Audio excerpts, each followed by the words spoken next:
How to delete payment in Grubhub app. I'm going to guide you through the process on how to do it. Let's get started. First of all, on your phone, launch the Grubhub app. After you are in the app, make sure that you are logged in with your account. Once you are logged in, you will see this kind of app interface. Now, in order to delete the payment methods, you need to go to your account settings. Here in this home screen, at the bottom right corner, you can see the accounts icon. Tap on it. Once you're in your account settings page, over here, you can see the payment section. Tap on it. In this payment page, you will be able to see all the payment methods that you have selected before. It'll show up your saved payment methods.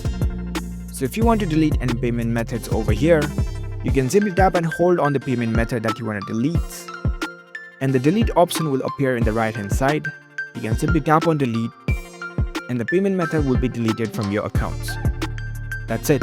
It's a very simple process to delete payment method from Grubhub accounts. If you found this video helpful, don't forget to give this video a thumbs up and subscribe to our channel for more tech tips. Thank you for watching.